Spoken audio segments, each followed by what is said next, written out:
하나의 선포였다, 선언이었다. 그렇게 유대인과 이방인 사이에 막힌 다음은 다시 말해서 넘을 수 없고 극복될 수 없고 무너질 수 없는 그러한 장벽이었다는 것이죠. 이것이 에베소서에서 나오지만 바로 이 장벽을 누가 헐었다고요? 그리스도께서 헐으심으로 말미암아 이제 두 사람을 한 새 사람 되게 하시는, 교회 속에서 한 지체가 되게 하시는, 하나님의 백성 되게 하시는 이런 놀라운 중보적 사역을 주께서 행하신 것이죠. 그런데 이 복음에 접촉된 베드로를 할지라도 아직도 그런 부분이 온전하게 극복되지 못한 이런 잔재가 남아있었다는 거예요. 특별히 갈라디아서에 보게 되면 그런 부분을 일컬어서 복음이 온전한 복음이 아니라 구원 플러스 은혜 플러스 여전히 모세였던 율법, 특별히 할례 이런 것과 병행시키는 이것을 일컬어서 갈라디아서 기자는 뭐라고 얘기합니까? 그걸 다른 복음이라고 얘기하죠. 다른 복음이라고. 오늘 우리가 우리의 언행 심사 속에 여전히 기복적인 전통적인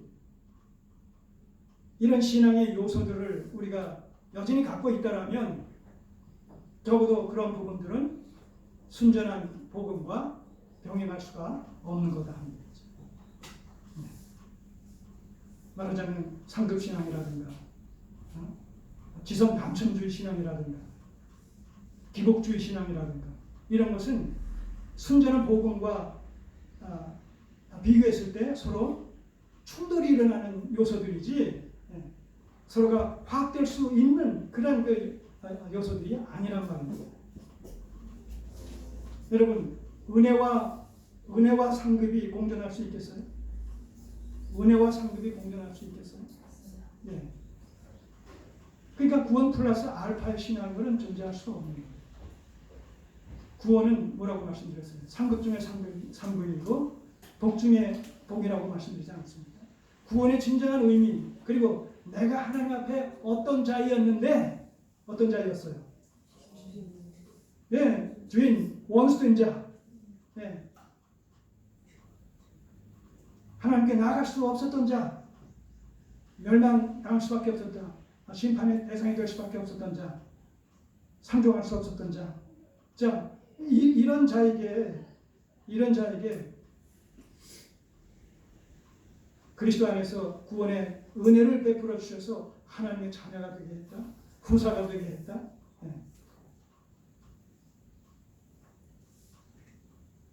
그것보다 더 큰 상급, 복이 어디 있겠어요. 그러니까 늘 말씀드리지만 구원론적인 신앙이 무엇이다. 구원의 정체성이 무엇이다라는 사실. 그리고 그 구원이 내가 하나님 앞에 받은 구원이다. 그리스도 안에서 내가 나에게 베푸신 구원이다. 라고 했을 때 이렇게 하나님과 원수되어졌던 이방인들, 상종할 수 없었던 그러한 신분의 소유자들인 과거의 우리가 이제는 그리스도 안에서 그 모든 장애를 극복해가지고 지성소에 감히 나아갈 수 있는 이런 자들로 우리의 신분이 바뀌어졌다는 것은 이 세상의 그 어떤 것과 비교해서 그것이 제외될 수가 있겠어요. 복과 상급이라는 이런 개념으로 우리가 연결시킨다면 우리가 받은 구원이 그 어떤 상급과 어떤 복과 비교될 수가 있겠냐면 최고의 상급이에요. 최고의 복이라는 그런 개념으로 이해될 수밖에 없지 않겠어요? 그러니까 참된 구원의 은혜에 접촉된 자에게 있어서는 다른 생각이 아무것도 없는 거예요. 내가 어떻게 하면 나의 있는 모든 것으로 내가 할 수 있는 모든 것으로 하나님께 봉사하고 헌신할 것인가. 이 구원의 은혜를 갚을 수 없지만 갚겠다는 심정을 가지고 어떻게 헌신할 것인가. 거기에 집중하게 되지 플러스 알파를 생각하면서 혹시나 이제나 저제나 있을 수 없다는 거죠. 물론 그렇다고 해서 우리의 현실적인 필요, 아까 말씀드린 대로 하나님께서 외면하신다 그런 개념 아닙니다. 오해하지 마세요. 고넬료의 신앙이 그런 신앙이었다는 것이죠. 자, 그래서요. 다시 한번 이제 좀 살펴보죠. 12절. 그 안에 땅에 있는 각색 네 발 가진 짐승과 기는 것과 몸 중에 나는 것들이 있는데, 여기 근데 한 가지 없는 게 있어요. 바다에 있는 거. 고기들이 없어요. 고기들. 네? 고기들이 없어요. 짐승들이 있고 기는 것들이 있고 날짐승들이 새들도 있는데 짐승들이 없어요. 아마 짐승이 아니 바다에 고기들이 없는 것은 아마 그 큰 보재기에 물을 담을 수가 물은 다 새나가니까 그래서 고기를 담을 수 없지 않았나, 고기를 담지 않지 않았나, 그렇게 한번 그냥 생각을 해보는 겁니다. 그럴 수도 있지 않겠어요? 중요한 것은 그것이 있건 없건 간에 지금 이 안에 들어있는 물건들이 전체적으로 의미하는 바가 부정한 것이다. 그리고 그 부정한 것은 바로 이방인들을 지금 유대인과의 대비 속에서 이방인들을 지금 염두에 둔 그 표현이다, 묘사다. 그렇게 정리를 할 수가 있겠습니다. 자, 그러면서 그것이 내려오면서 13절에서 또 소리가 있을 때 그런 큰 보재기, 부정한 짐승들이 들어있는 보재기가 내려오면서 병행해서 소리가 나는데 베드로야 일어나 잡아먹으라. 지금 베드로는 어떤 상태였었어요? 기도 끝나고 나서 지금 배가 고파서 시장해가지고 지금 밑에 선 사람들이 지금 그 음식을 준비하는, 식사를 준비하는 이런 과정이 있었단 말입니다. 그러니까 묘하게 연결되지 않습니까? 베드로야 너 배고프지? 이거 내가 지금 주니까 먹고 잡아먹어. 이 하나하나 순간순간 상황이 절묘하게 지금 맞아 떨어지는 어떤 이런 걸 우리가 이런 데서 느끼게 되지 않아요? 그리고 그 배후에서 하나님의 주도면밀한 절대 주권적인 이런 그 섭리의 손길이 작용하고 있는 것을 보게 되지 않습니까? 늘 강조해서 말씀드리지만 하나님께서 살아계셔서 오늘도 이 세상 역사를 그분의 기뻐하시는 뜻 가운데 주관하셔서 하나님의 뜻을 이루어가고 계시다라는 사실이에요. 하나님의 뜻이 궁극적으로 최종적으로 아직 이루어지지 않았기 때문에 이 세상이, 우리가 살고 있는 이 세상 역사가 오늘이라는 이런 현재라는 이 시점에서 여전히 존립하고 있는 이유가 거기 있단 말입니다. 하나님의 뜻이 이루어지게 되면 세상 역사와 세상은 더 이상 존재할 필요가 없게 되는 것이지요. 이게 맞물려 있단 말입니다. 하나님의 구속사와 세상 역사라는 것이 두 역사가 있다는 얘기가 아니라 본질이 구속사고 이 반편이 세속사라는 이 관계성 속에서 이 세상이 존재하고 있다는 얘기는 아직 구속사 중에 이루셔야 될 구속사가 남아있다는 얘기를 의미한다는 얘기죠. 언제나 구속사에 종속되어 있는 것이 세속사다.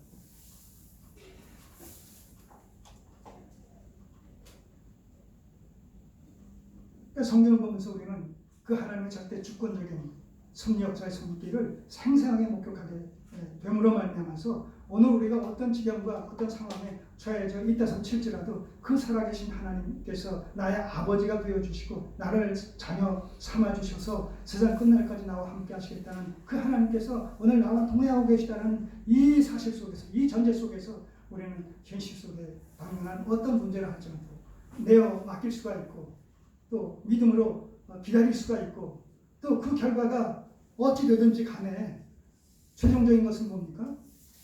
최종적인 것은 정말로 중에 하나님의 나라가 이루어질 때에 우리는 그 나라에서 영생복락할 수 있는 보장을 이미 받고 있는 이런 입장이기 때문에 우리는 현실 속에서 어떤 상황이 주어질지라도 넉넉히 감내할 수 있는 이런 마음가짐을 늘 우리가 갖고 있어야 된다는 것이죠. 그래서 신앙은 실제적인 거예요. 관념적인 것이 아니란 말입니다.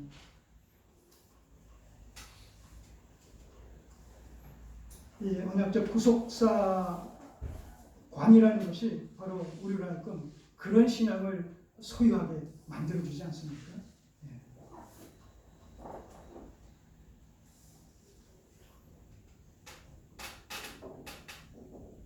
먹으라, 잡아먹으라 그런 소리가 났어요. 근데 14절에 베드로가 가로되 주여 그럴 수 없나이다.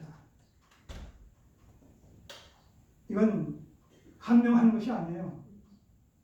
주님, 제가 지금까지 율법을 신실히 지켜왔는데 어찌 이 부정한 것을 먹으라고 하십니까? 저는 그럴 수 없어요. 자, 이렇게 죄송한 마음을 가지고 지금 거절하는 그런 그 의미의 내용입니다. 그러면서 이유를 대는 거예요. 베드로가 가로되 주여 그럴 수 없나이다. 그 첫째 이유가 뭐냐? 속되고 깨끗이 아니한 물건. 이 짐승은 주님께서 말씀하신 대로 주님께서 친히 율법을 통해서 정결법을 통해서 우리에게 주셨던 대로 레위기 11장에 신명기 14장 3절에서 20절의 말씀에 부정한 것으로 먹지 말 것을 당부하셨던 명하셨던 바로 그 짐승들 아닙니까? 그것이 첫째 이유예요. 그러니까 얼마나 이 율법을 외적으로만 접근을 하고 이해를 하고 있는 것이냐 이런 것을 여기서 우리가 알 수가 있죠. 그리고 두 번째는 뭐예요? 내가 언제든지 먹지 아니하였습니다. 지금까지도 먹지 않았습니다. 부정한 것이었기 때문에. 근데 이제 와서 새삼스럽게 먹을 수 없습니다. 주께서 먹지 말라고 명하시지 않으셨습니까? 그랬을 때 주님께서 그 말씀을 받아 이렇게 말씀하십니다. 두 번째 소리가 있어 가로되 하나님께서 깨끗게 하신 것을 네가 속되다 하지 말라. 사실 이 말씀 앞에 유구무원일 수밖에 없지 않습니까? 인간이 하나님께서 내가 깨끗하다고 하는데 네가 속되다고 얘기를 해? 내가 깨끗하다고 얘기하니까 깨끗하다고 말하니까 그냥 먹어.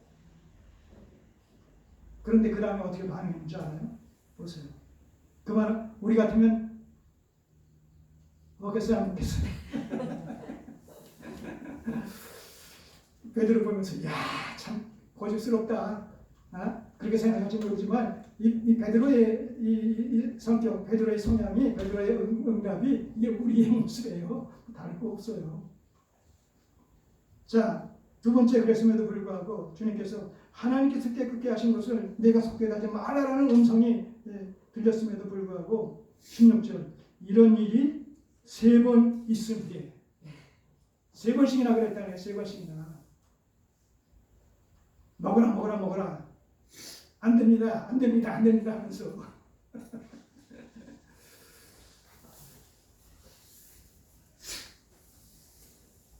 세 번 있은 후에 그 그릇이 곧 하늘로 다시 올라갔다. 하늘에서 내려와서 하늘로 다시 올라갔다는데 3번에 걸쳐서 그 얘기는 뭐예요? 그대로 하라는 거 아니겠어요? 먹으라. 당위성.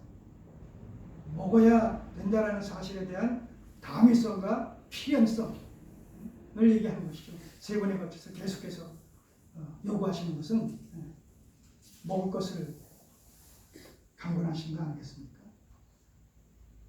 여기서 베드로는 바로 말씀드린 대로 율법의 어떤 문자적인 것에 매여서 전통에 매여서 계시의 본질에 접촉이 되지 못함으로 말미암아 타성해져진 그런 유대교적 신앙을 온전히 벗지 못함으로 말미암아서 이런 연약성을 여기서 보입니다. 그래서 말씀드리는 거예요. 이 말씀 대답해서 오늘 우리에게 적어도 언약교회 속에서 나름대로 전통적인 개혁신앙을 계승한다라는 이런 맥락 속에 접촉되어 있는 우리 언약교회와 언약교회 성도님들의 입장에서 아직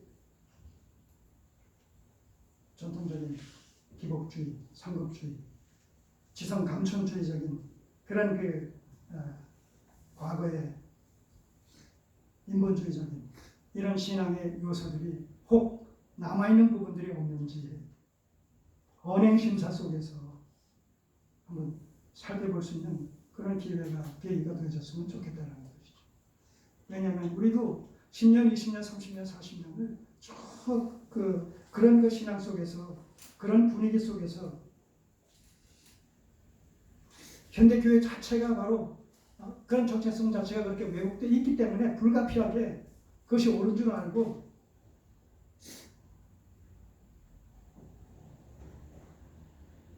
분별함도 없이 일방통행식으로 그렇게 보지 않았습니까? 그래서 우리 안에 그런 것들이 내재되어 있단 말입니다. 잠재되어 있단 말입니다. 이런 것이 하루아침에 1, 2년 사이에 벗어버리기 힘들지 않겠어요?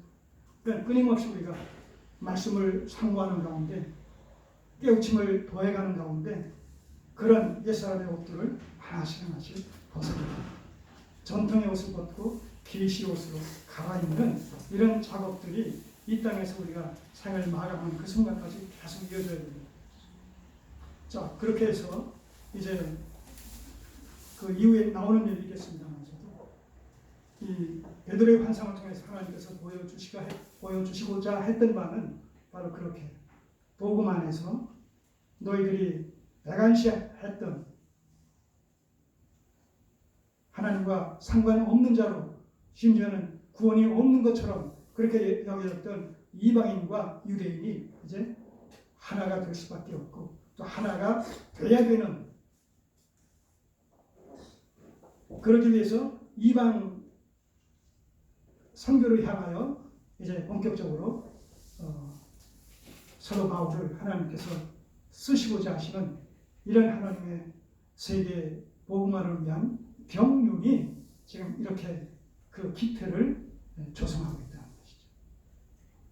그러한 토 위에서 이제 베드로가 수장으로서 12사도의 수장으로서 이 사건을 통해서 이제 깨지게 될 때 다른 사도들도 깨지게 되고 예루살렘의 성도들이 그런 사실들을 깨닫게 되고 그래서 그리스도 안에서 복음이 하나 되어지는 이런 모습으로 계속 확장되어져 나갈 것을 염두에 두고 이제 그 예비적인 단계로서 이 고넬료와 베드로의 만남을 지금 주선하시는 하나님의 주권적인 선의 손길을 우리가 여기서 봐야 된다는 것이죠. 그리고 그 연장선상에서 오늘 한국에까지 우리나라에까지 복음이 전파되게 됐고 또 어떤 계기에 우리 각자에게 또 복음이 전해지고 그런 것을 또 믿을 수 있도록 우리에게 믿음을 주셔서 하나님의 백성으로 우리가 편입되어져서 하나님께서 주시고자 하시는 그런 천상의 특권과 온갖 혜택들을 우리가 소유한 자들도 이렇게 하나님을 예배하고 있다, 하나님을 섬기고 있다라는 사실을 생각할 때 이게 웬 은혜인가 이런 고백을 하게 되지 않습니까?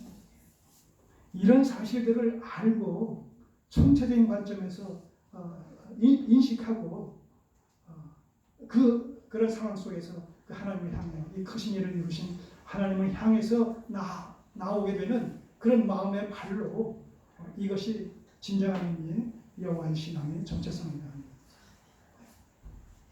사사롭게 내 주변에서 일어나는 어떤 문제를 해결해주고 해결해주지 않고 또 이 세상 속에서 내가 원하는 그 어떤 것을 하나님께서 이루어지고 이루어지지 않고 이러한 어떤 미시적인 입장에서 우리가 하나님을 부분적으로 알고 부분적으로 섬기는 그런 것이 아니라 이 총체적인 이런 계시관 속에서 구속의 경륜 속에서 하나님을 바르게 알고 바르게 섬길 수 있는 것이 이것이 하나님께서 우리에게 요구하는 것이다. 하나님께서 베드로에게 요구하는 것이 오늘 우리에게 요구하는 내용이 되는 것이 아니겠습니까? 자, 그런 의미에서 더욱 하나님을 바르게 알고 또 말씀에도 깊이 접촉되는 가운데 하나님과 막힘없는 교제와 교통 가운데서 주님의 자원사라고 충만한 데까지 이르실 수 있는 피차가 되시기를 소원합니다. 기도드리겠습니다. 아버지 하나님 감사드립니다. 오늘 우리에게까지 임한 복음이 하나님의 크신 경륜 속에서 어떤 경로와 어떤 경위를 통해서 참으로 이루어지게 되었는지 생각해 볼 때 우리가 받은 구원이 그 어떤 것과 비교할 수 없는 복 중의 복이요 상급 중의 상급인 것을 깨닫게 됩니다. 이 구원론적으로 신앙관을 바르게 깨닫고 바르게 정립해서 범사의 하나님을 인정하는 가운데 하나님의 선하시고 기뻐하시고 온전하신 뜻을 이루어 나가는 일에 우리의 남은 생애가 아낌없이 드려지게 하옵소서. 아멘. 예수님의 이름으로 기도드립니다. 아멘. 일어나셔서 우리